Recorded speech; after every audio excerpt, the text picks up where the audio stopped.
Namaste viewers, welcome to Gnana Degula channel. Today we'll go through the second sutra, Patanjali Yoga Sutra of the fourth chapter, that is fourth adhyaya, called as the Kaivalya Pada. Kaivalya Pada means one chapter. The sutra is jāty-antara-pariṇāmaḥ prakṛty-āpūrāt. Let us try to understand this phrase and then the context and other things. But before we go to the details, I request you to please like, share and then subscribe to my channel. Please go through the video completely and then post your comments at the end after having listened to the video, rather talk with your explanation of this sutra. Thank you. Now,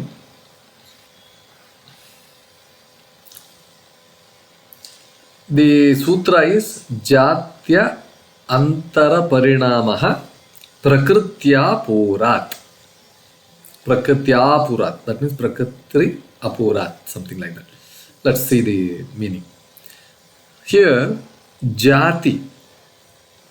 Let's try to understand each word. Jāti here refers to species or category of a being, a person or something, whatever it is. So types of life forms. Here it will also mean human, animal, divine. There are gods, goddesses, apsara, shakindara, kimpurusha, all those things. All these species, they represent jāti. Antara means different. They are all different. From human forms to animal form, divine forms, all these things. They are all different. Different from another. Pariṇāmaḥ, that is transformation, evolution, change. Go higher and higher and then you go, there is some change. Higher or lower, there is some change. That is that pariṇāmaḥ. Prakriti, that is the nature. Especially the subtle material nature,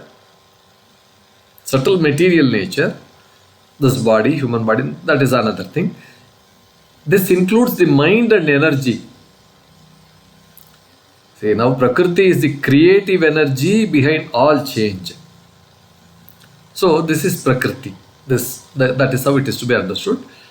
Āpūrāt, by Pūrāt means by filling, by saturation, by completion or fulfillment. Āpūrāt. So,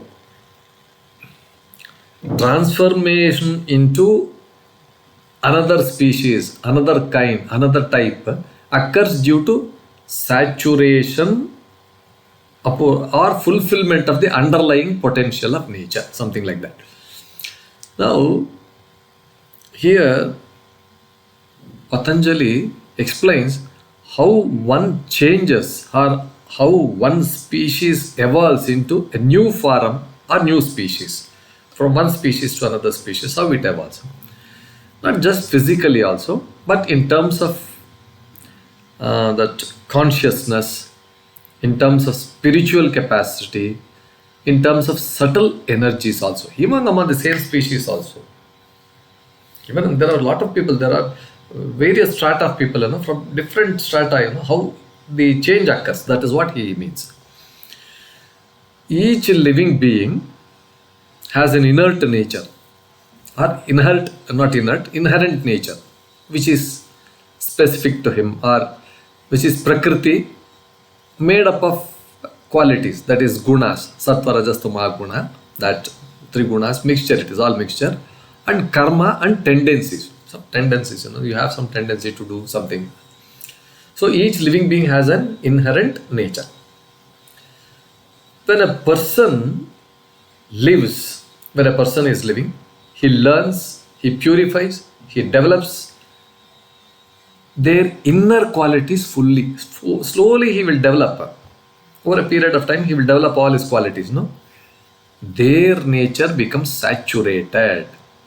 The nature becomes saturated like a glass full filled up to the top, it's like a container to the top. Until this completion is there, the transformation is slow and then it is not completely. But when this is full, the fullness causes transformation. The being naturally, that being means that person or that whatever that jiva is there, that naturally shifts to a higher state of being, higher state of jāti, higher state of species.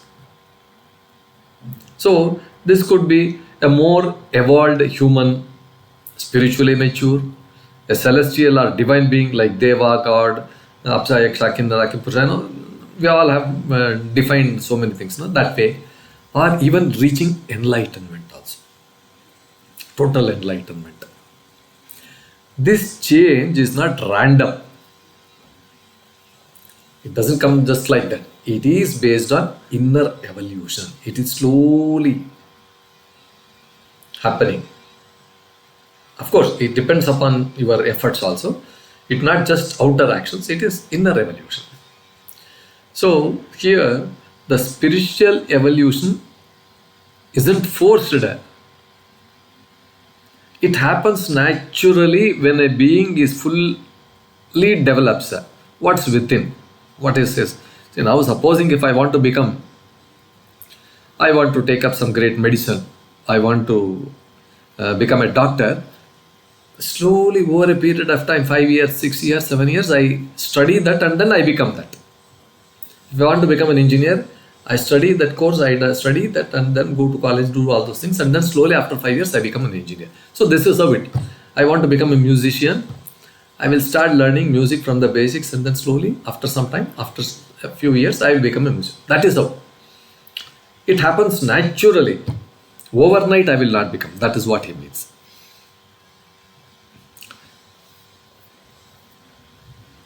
So when one's inner self is completely refined and filled with truth, purity and clarity, when nature itself causes a leap, it jumps, a transformation takes place into a higher form of life or consciousness. So a student, when he joins a college, he is still a student only, but only after 3-4 years, he graduates. There is some kind of a leaps. There's some kind of a jump from his students to bachelor's or degree or master's degree, something like that. So this is how we can understand this. So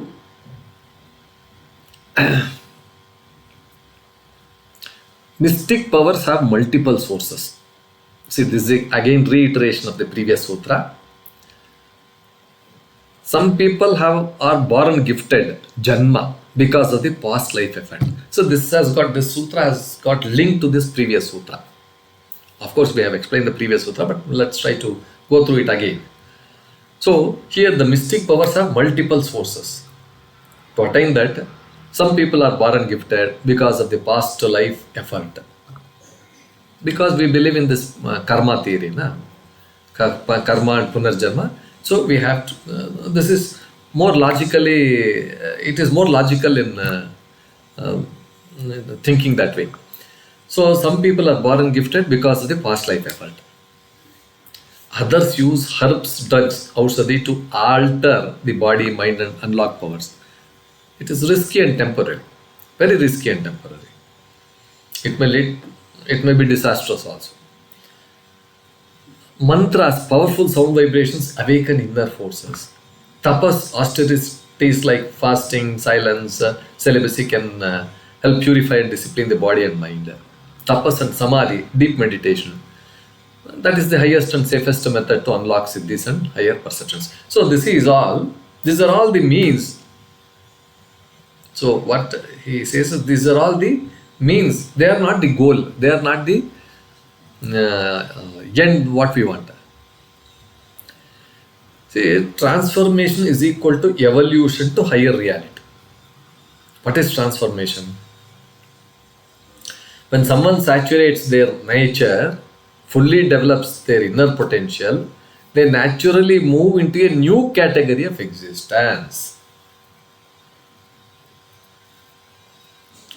So like a person, becoming saintly, a human being achieving divine consciousness, or a yogi attaining kaivalya, liberation. So these are all philosophical in nature. But if you take practical things, supposing I want to do some kind of a administrative service, as long as you are trying to do that administrative, you are in one category. As long as you become that, you move into some other category. Supposing you want to become a politician, till such time you got elected, you are in one category. Once you get elected, you reach that higher. You evolved as a higher state, something like that. I'm just giving you some practical examples. So, what the Patanjali says is, there is no need to chase this transformation. It comes naturally when one's inner nature is fully purified and matured. This is what that sutra says. So, people often say they don't have time for spiritual practice. But the truth is, even a person with a family, job, daily struggles can grow spiritually. Just like a writer, work from 9 to 5 job, helped at home and still practice yoga and taught others. So the real question is, how do I use the time I do have more meaningfully? That is what is the question. So the real life reference could be, yoga isn't just for saints in caves or kings on thrones. It is for you and me. It is for everybody. It's right here. Living in the world full of stress, noise and confusion, it is for everybody. The practice of yoga helps fill your inner self with clarity, so nature can evolve you into something greater, deeper and more peaceful. If you are in the city, a war zone or a peaceful village, inner transformation is possible. That is what these Yoga Sutras tell us. So, the final thought here is, the sutra tells us that real change is inside out. When we practice truth and self-control, purify our mind through mantra or meditation, and fill ourselves with higher knowledge and values, then the universe itself shifts us to a new level of being. That is the power of prakṛty-āpūrāt, prakṛty-āpūrāt. Nature completing its divine work within you. So, within oneself. So, viewers, with this explanation, we conclude this episode. I hope this was quite interesting. Please like, share, and subscribe to my channel. Please post your comments after having listened to the video talk completely. Thank you.